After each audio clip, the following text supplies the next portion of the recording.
Good morning. I'm Dr. Velasquez, Health Officer for Spokane County. Welcome and thank you for joining us today. And as you're probably wondering why there's an empty seat right next to me, well, that is because today I have a surprise for you. You may have heard that we have a new member of the team that has come all the way from North Carolina to join us. And today, on a special show, we're going to have our new administrative officer who came all the way from North Carolina join us today. So please welcome me. Please help me welcome our new administrative officer, Danny Scalise, all the way from North Carolina to Spokane. Danny, thank you. Thank you for having me, Dr. Velasquez. So now that I gave up the whole intro, where you come from and all these wonderful things, first of all, welcome to Spokane, welcome to SRHC. I know you've been here for a few weeks, but I do also know that public health was not your first career. Tell us a little bit about how did you get into public health? Grew up in West Virginia, studied economics, got an MBA, was going to work on Wall Street. And in 2008, me and 40,000 of my closest friends lost our jobs working for a big bank. So it was something that I needed to do, was to find a place to work. And at that point, I knew Senator Joe Manchin when he was the governor of West Virginia. And Right. he hired me to work on his staff.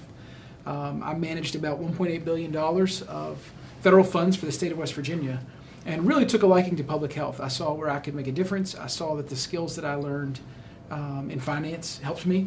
Being able to manage money and manage people are two of the things that are really necessary to be a leader in public health, especially in an organization the size of Spokane Regional Health District. So finding out that really was a good calling of mine, I felt good about my job.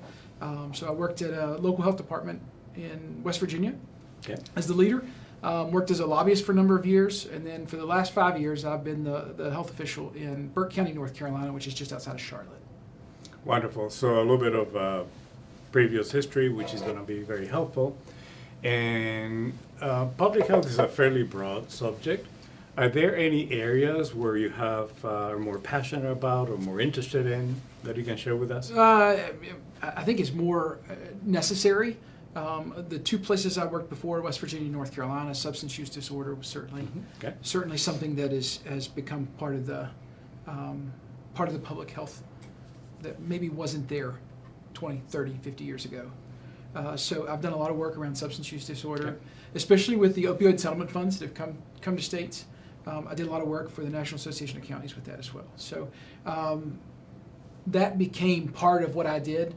And then also, I think we sometimes forget that overall leadership is one of the disciplines we really need to understand in order to work in this environment. While I am the supervisor of an agency, I'm also a part of the community and have to be responsive to that and learn how to work in a community and understand the community and hear what they're telling us.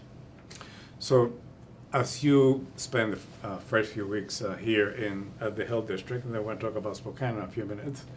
So what are you going to focus on? What do you hope to accomplish? What is your vision for SRHC? I think the first two things we're going to talk about are the environment and the culture here. Okay. And it's no surprise to anyone that knows anything about this place is there's been a lot of turnover in my position.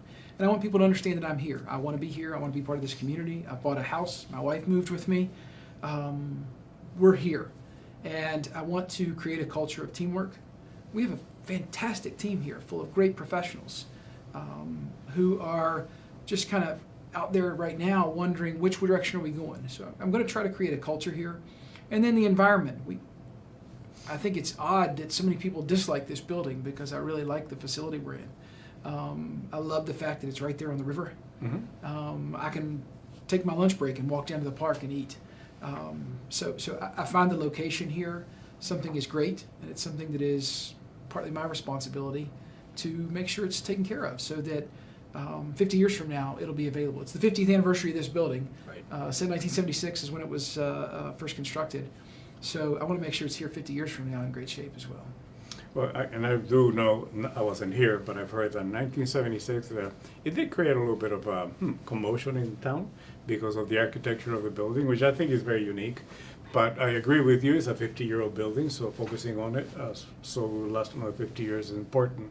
You've talked about community a couple of times, and having spent some time with you before, as you were looking at the position, you talked a lot about your research and looking at the area and what does it look like. So what attracted you about Spokane? What's good for you to be here? What do you hope to really win from this community, and where do you want to participate? When I started my search, that I wanted to move somewhere different, I really kind of set my borders as anywhere and said, this is the kind of community I want to live in. And I looked for certain assets that were there, certain things that I would like, Okay. not just in as a professional, but when I leave work, I'm still a Spokane resident as well. So I want to have things to do. I want to have restaurants to go to, places to eat. So I looked for those types of things. I didn't want to be in a city the size of New York or Los Angeles, but I didn't want to be in a small town. So Spokane just really was the sweet spot for most of those things. On top of it, when I met you, when I came to interview here, the weather was 78 degrees and sunny for Right. 4 straight days. And then it snowed, but that's yeah. a different story. So I really enjoy the fact that we have 4 seasons here. And then when I came here and met everyone, I ate at a different restaurant every meal. I went to a different coffee shop just to experience different people. Universally, Spokane citizens are pleasant people. So I felt really good about wanting to be here. I felt like the board wanted me as an employee here. And I felt like Spokane was the kind of community that I could live in for a long time. And it checked all of the boxes we needed. And then when I got here and felt like I was wanted and felt like I wanted to be here, it led me to feel that this was a good spot for me. So you mentioned it's not just about the job, it's about the total package, like your life. And I know that you were very selective on when you were looking at a particular position. So I do appreciate your comments, and it is true. Great people, great place, great restaurants. Don't let it go to their heads. But what else do you want people to know about you? What else do you want them to, when they say Danny Scalise, what do you want them to remember? Yeah, I think it's going to take me some time for people to understand who I am, for them to grasp that I'm an honest broker of information. I realize I'm the outsider. This is the first time I've ever lived anywhere where people thought I talk funny, not the other way around. My accent's a little different than most people here. So I want to prove to people that I'm a community leader, and that doesn't come from just saying it. It's going to take some time for people to believe that. And I don't take any offense to that. I don't take any offense to people questioning who's this new guy that came in here. But I do want to prove to people that I'm a community leader, so that when we're necessary, which happens occasionally, you know this, when we get into a disaster, people want to know, are we making good decisions? Are we good stewards of the assets that we have? So I think if that's my legacy, and that I leave behind a better team, and I leave everything in place for this organization to continue going forward, I'll be okay with that. It doesn't need to be anything big or powerful, that we run a good, clean organization here, we're good stewards of the tax dollars, and that the public health is improved because we're here. Wonderful. So as we depart today, what do you want people to remember? I think that I'm open. I genuinely like talking to people. It took a while for people in North Carolina and West Virginia to figure out they could contact me. I like it when people call and say, I'd like to talk to you about this issue. I like hearing from the people that we're supposed to serve what it is that we're doing, or why we're doing it. So whether it's people in the business community, people in the faith-based community, or here, higher education, part of our job is to listen so that we can provide the services they need. Ultimately, everything we do has to boil down to extending the length of life and quality of life for individuals in our community. And they have to go at the same time. Nobody wants to be 120 if they've been in bed since 46. Right. And nobody wants to die at 23 just because they're healthy. You know, we need to make sure that those two things lift up at the same time. And the only way we can do that is to hear from the community as to what. So I want people to understand they can come to me, they can talk to me. I'm very open. I've always had a habit of accepting any invitation. If somebody says, I'd like you to come down and talk to us, I typically say yes.